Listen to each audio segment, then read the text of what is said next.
Hi guys welcome to one set. So ப்ரீச்சர் கல்னால் எல்லாருக்குமே தெரியும். அப்படி தெரியலனா அந்த நான் பிக்சர் இங்கே ஆட் பண்ணுறேன். எல்லா ஜிம்லேயும் மேக்ஸிமம் ப்ரீச்சர் கல் கண்டிப்பாக இருக்கணும். அப்படி இருந்தால் தான் அது அட்லீஸ்ட் ஜிம்முன்னு மதிக்கப்படும். அப்படி இல்லைனா அது ஜிம்மே இல்லை.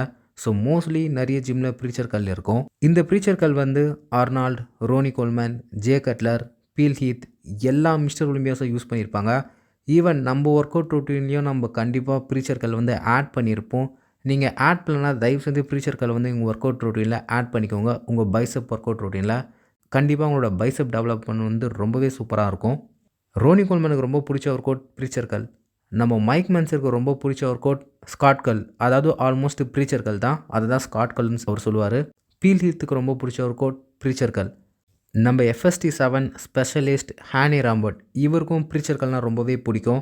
இவரோட கிளைண்ட்ஸ்க்கும் இவர் ப்ரீச்சர் கல் வந்து அதிகமாக ரெக்கமெண்ட் பண்ணுவார். ஸோ இந்த மாதிரி ப்ரீச்சர் கல்ல யார் க்ரியேட் பண்ணா? ஸோ அதை பற்றி இந்த வீடியோவில் தெளிவாகவே பார்க்கலாம் காய்ஸ். நிறைய பேருக்கு தெரியும், தெரியலனா தெரிஞ்சுக்கோங்க.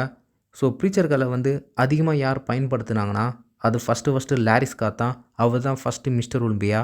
அது மட்டும் இல்லாத அவர் வின்ஸ் சிராண்டாவோட ஸ்டூடெண்ட்டும் கூட. இந்த ப்ரீச்சர் பெஞ்சை வந்து நம்ம லாரி ஸ்காட்டுக்காக வின்ஸ் சிராண்டோ ஸ்பெஷலாக உருவாக்கி கொடுத்துருப்பாரு. அப்படியாப்பட்ட ப்ரீச்சர் பெஞ்சை வின்ஸ் சிராண்டா தான் உருவாக்குனாரா அப்படின்னு கேட்டால் அதுதான் இல்லை. வின்ஸ் சிராண்டோ ஜிம்மில் இருக்கிறதுக்கு முன்னாடியே இந்த ப்ரீச்சர் பெஞ்ச் வந்து இன்னொரு ஜிம்மில் இருந்திருக்கு. அந்த ஜிம் பேர் தான் ஈஸ்டர்ன் பிரதர்ஸ் ஜிம்.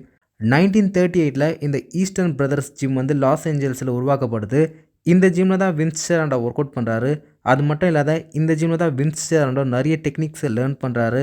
ஒரு ஜிம் இன்ஸ்ட்ரக்டராக எப்படி ஆகணும்னோ இதே ஜிம்மில் தான் அவர் கற்றுக்கிட்டாரு. இந்த ஜிம்மை பார்த்து தான் வின்ஸ் சிராண்டோ அவரோட ஜிம்மை வந்து அதாவது வின்ஸ் ஜிம்மை வந்து அவர் க்ரியேட் பண்ணியிருப்பார். 2 ஜிம்மையும் நீங்கள் பாருங்கள், ஒரே மாதிரி தான் இருக்கும் எக்யூப்மெண்ட்ஸ். அந்த ஜிம்மோட இன்டீரியரே ஒரே மாதிரி தான் இருக்கும். அதாவது ஈஸ்டர்ன் பிரதர்ஸ் ஜிம்மோட இன்டீரியர் எப்படி இருக்கோ, இன்டீரியர் ஒர்க்ஸே எப்படி இருக்கோ, அந்த வெயிட்ஸ், அந்த மிஷின்ஸ், அந்த பெஞ்செலாம் எப்படி இருக்கும், அதேமாரி தான் நம்ம வின்ஸ் சிராண்டோட ஜிம்மும் அதே மாதிரி இருக்குது. ஸோ ஆக்சுவலாக ஈஸ்டர்ன் பிரதர்ஸ் ஜிம் இந்த ஜிம்மில் தான் ப்ரீச்சர் கல்லை வந்து க்ரியேட்டே பண்ணியிருப்பாங்க. இதை பார்த்து தான் நம்ம வின்ஸ் சிராண்டோ இன்ஸ்பயர் ஆகி அந்த ப்ரீச்சர் கல்லை அவரோட ஜிம்முக்கு வந்து கேரி பண்ணியிருப்பார்.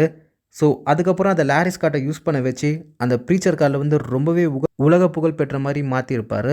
ஸோ இந்த கிரெடிட்ஸ் வந்து வின்ஸ் சிராண்டோக்கு தான் போயிருக்கும். ஏன்னா இந்த ப்ரீச்சர் கல் வந்து ஈஸ்டர்ன் பிரதர்ஸ் ஜிம்மில் இருந்தாலும் பட் வின்ஸ் சிராண்டோ அதுக்கப்புறம் லாரி ஸ்காட் இவங்களால தான் இந்த ப்ரீச்சர் பெஞ்சுக்கே ஒரு மரியாதை வந்துச்சு. லாரி ஸ்காட் பார்பிள் கல், தம்பிள் கல்லாம் பெருசாக பண்ண மாட்டார். அவர் அதிகப்படியாக என்ன பண்ணுவார்னா பார்பிள் ப்ரீச்சர் கல், அதுக்கப்புறம் ரிவர்ஸ் ப்ரீச்சர் கல், அதுக்கு வேறு வேரியேஷனில் சேஞ்ச் பண்ணி பண்ணுவார். தம்பிளில் பண்ணுவார், பார்பிளில் பண்ணுவார். இந்த ஒர்க் அவுட்டை வச்சு தான் அவரோட பைசப்பை வந்து சூப்பராக டெவலப் பண்ணியிருப்பார். அதுக்கப்புறம் தான் இதை பார்த்து இம்ப்ரெஸ் ஆகி நம்ம ஆர்னால்ட், அதுக்கப்புறம் ஃப்ராங்கோ கொலம்போ, மைக் மென்சர், லூ ஃபெரிக்னோ இவங்க எல்லாருமே தங்களுடைய பைசப் ப்ரோட்டீனில் வந்து கண்டிப்பாக ப்ரீச்சர் கல் வந்து ஆட் பண்ணியே இருப்பாங்க. இதுக்கு எல்லாத்துக்குமே காரணம் வந்து நம்ம ஈஸ்டர்ன் பிரதர்ஸ் ஜிம் தான். ஏன்னா அவங்க தான் ப்ரீச்சர் கல்லை வந்து ஃபஸ்ட்டு வந்து வச்சுருப்பாங்க, ஃபஸ்ட்டு வந்து உருவாக்கியிருப்பாங்கன்னே சொல்லலாம். அதுக்கப்புறம் வின்ஸ் சிராண்டோ, லாரி ஸ்காட் இவங்க அதிகப்படியாக வந்து அதை யூஸ் பண்ணதுனால ரொம்பவே ஃபேமஸ் ஆகிடுச்சு. நம்ம ஜிம்மில் வந்து நம்ம ப்ரீச்சர் கல் யூஸ் பண்ணிகிட்ருக்கோன்னா கண்டிப்பாக இவங்களுக்கு வந்து தேங்க் பண்ணியே ஆகணும். ஆக்சுவலாக வந்து நம்ம இது ப்ரீச்சர் கல், ஸ்காட் கல் அப்படின்னு சொல்லிட்டு இருக்கணும். இதுக்கு உண்மையாக பேர் வைக்கணும் அப்படின்னு கேட்டால் ஈஸ்டர்ன் பிரதர்ஸ் கர்ல் அப்படின்னு தான் பேர் வைக்கணும். ஏன்னா இது அவங்க தான் கண்டே பிடிச்சிருக்காங்க. ஸோ கண்டிப்பாக நெக்ஸ்ட் டைம் நீங்கள் ப்ரீச்சர் கல் யூஸ் பண்ணுறப்ப இவங்கள தேங்க் பண்ணுங்கள் காய்ஸ். ஏன்னா இவங்க தான் இதை க்ரியேட் பண்ணுதே. அது மட்டும் இல்லாத நீங்கள் பைசப் ஒர்க் அவுட் ரொட்டீனில் நீங்கள் ப்ரீச்சர் கல் ஆட் பண்ணலன்னா தயவு செஞ்சு ப்ரீச்சர் கல் ஆட் பண்ணிக்கோங்க. அது எந்த வேரியேஷனாக வேணால் இருக்கலாம், தம்பிளாக இருக்கலாம், பார்பிளாக இருக்கலாம், இல்லை ப்ரீச்சர் மிஷின் கல்லாக இருக்கலாம், எதுவாக இருந்தாலும் சரி. பட் கண்டிப்பாக நீங்கள் வந்து உங்கள் பைசப் ஒர்க் அவுட் ரொட்டீனில் வந்து ப்ரீச்சர் கல் ஆட் பண்ணிக்கோங்க. கண்டிப்பாக உங்களுக்கு ரிசல்ட் வந்து நல்லாவே தெரியும். ஸோ அவ்வளோதாங்க இந்த வீடியோ. ஏதாச்சும் டவுட்னா கீழே கமெண்ட்டில் கேளுங்க guys. So body building information பற்றி தெரிஞ்சால் நம்ம சேனல் சப்ஸ்கிரைப் பண்ணிக்கோங்க காய்ஸ்.